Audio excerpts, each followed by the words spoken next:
Let us understand how we can filter the data in Spark SQL. We can leverage where clause to filter the data.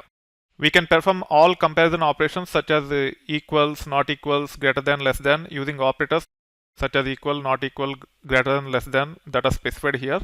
And we can use these operators to compare a column or expression or literal with another column or expression or literal. When we say expression, it can be a column name, it can be a constant or literal, or it can be a derived value from a existing column value. We can also perform pattern matching using like with percentage and regexp like. We'll be seeing some examples with like with percentage. We can also perform Boolean operations such as or and end. Here are some of the examples. One example is get all orders with order status equals to complete or closed. Either we can say order status equal to complete or order status equal to closed. Or we can also leverage in operator. Wherever we are trying to compare multiple values against one column, we can say order status in complete comma closed in case of Boolean or. Another example here which will cover both Boolean or and end, it is nothing but get all orders from month 2014 January with order status equals to complete or closed. We have to extract month using order date, compare with 2014 January, and then we have to use end operator, and then we have to include order status in complete comma closed, or we have to say order status equal to complete or order status equal to closed. At times in a given table, some of the column values might be null, and we have to treat null values differently. It is because of the way databases typically deal with null. We should not treat the nulls as empty strings or minus ones. Rather, we have to deal in a bit differently depending upon the underlying database technology we are using. So to compare with nulls, we have to use is null or is not null, and then we should be able to see the results. So let's get into the example so that you understand how to filter the data leveraging most of these important features. First, I'm connecting to the database using this use command. Then I'm listing the tables. We already have orders and order item. If you are interested, you can run some queries against the tables and you can validate whether the data is there or not. Forget about the students table. It is by accident created in this. I will not be using this. I'll be using other students table to demonstrate examples related to null and not. That being said, this is how you can apply simple where condition. You have to start with select clause. You have to specify all the columns which you want to project. Then from clause, and you have to specify the table name from which you want to project the data. Then comes where condition like this. Where and then the condition like this. It can be a column against a value or literal like complete here, or a column against another column, or a derived column against another derived column. You can apply functions on either side and you should be able to derive new values and you can compare. Using this example, let's preview the data. You should be able to see 10 orders with the status complete. Once we get the orders, then we'll also see the count. You can see all the order statuses have complete in it. Now when it comes to orders, it has 68,883 records. Now I am doing count by saying order status equal to complete. If you look at the count, I typically use 1. You can also use star. Don't worry too much whether 1 or star in the examples. You can leverage either of them. And you can see that there are 22,899 records with order status complete. Now if you want to apply Boolean or operator on one column against multiple values, you can use in like this, and you should be able to get the records with order status either in complete or in closed status. You can also use Boolean operator in place of in. However, Boolean or is typically used when you are trying to apply or condition against multiple columns. One condition could be on one column and another condition could be on another column. In that case, we typically use or. If all the conditions related to or are against one column, such as order status in this case, then we use in operator like this. However, if you want to write with or clause or condition or operator, you can actually write the query like this.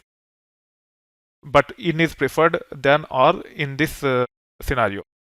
Now let's also get the count with order status in complete comma closed. You can see it have 30,455 rows. To validate that are also working, we can actually copy this, add a new cell here, and then say count of 1. We can remove limit 10 because it will return only one record. It should also return 30,455 rows or records. You can see both are working in the similar manner. So functionally both work in the similar manner, but you should prefer this if you are using only one column comparing against with multiple values. However, you can also solve this problem using OR. Now the other example is get all those orders which are placed in 2014 January where status is incomplete or closed. You can see that I'm saying order date like 2014-01 percentage using like operator, and you should be able to see the results. So all the orders are placed in 2014 January and the order status is either in complete or closed. As I have mentioned to you earlier, as part of the where condition, you can not only specify column names like this, you can also have derived columns. So in this case, let's use date format and get the year and month and compare with 2014-01 and then see the results. So what we need to do is we can copy this. So there is a function called as date format. I can use it on top of order date. And then I can say y hyphen capital M, which will give us the only the year and month part of the date. And then I can say equal to, and then I can remove the percentage here. Now if I run this, I should be able to see the orders that are placed in 2014 January with the complete or closed status. We can also get the count to make sure that the previous approach and this approach works without any discrepancies. So let me remove this limit and let me use count. When we use like, it have written 2544 records. Now let's see how many records this will return. If both are returning same, that means the queries are correct. Functionally, we can use either of the approach. So here we have used like, here we have used date format with equal to compare against 2014 January. So this is how you should be able to filter the data using where condition by comparing a column or expression or literal with another column or expression or literal. Now let's talk about the null values. For that, I'll be using a new database called as ITversity SMS, and I'll be creating a table students. I'll be inserting data into the table, and then I will be demonstrating how to compare with a null. The reason why I'm creating a new database and new table is because orders and order items doesn't have any null values in them. So let me drop this database ITversity underscore SMS. For now, just copy paste these commands and run, create the tables, load the data, and then explore the is null and is not null. We will be talking about the syntax and semantics of these DDL commands at a later point in time, especially creating the table, and also we'll be talking about DML at a later point in time to load and insert the data into the table. Now let me drop the table if it exists. Now let me create the table.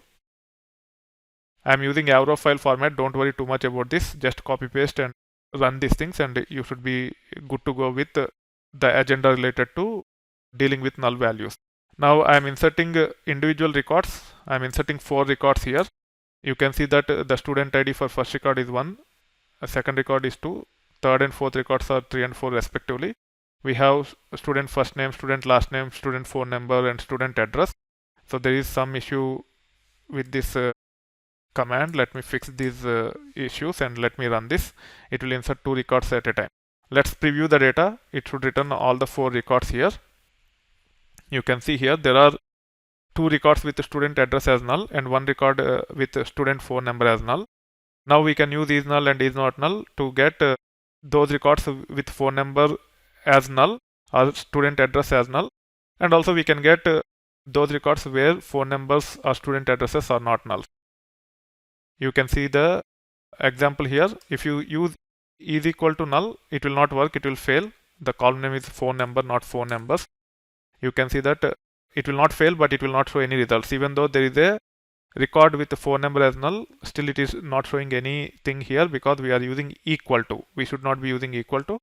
Similarly, you can try with not equal to also. Even that one will not work. It will not return anything. So null is different, and you have to deal with it differently. Now if I use is null, I should be able to see that one record, which is nothing but this one, Scott Tiger, where phone number is null. It will come up in a moment. You can see the results here. Student phone number is null, and you can see the student details. You can now say is not null, and you should be able to see the other 3 records where the phone number present for in them. So this is how you can deal with the null values using is null and is not null. And overall, we have spoken about the filtering of the data using where condition, where we can specify equal condition or not equal condition, greater than, less than. If you want, you can explore those things. And also we have touch based the Boolean operations such as Boolean OR and Boolean AND. And also we have dealt with the like operator for pattern matching. And also we have seen how to apply functions on the columns to derive a new value and compare with it. And also we have seen how to deal with the null values.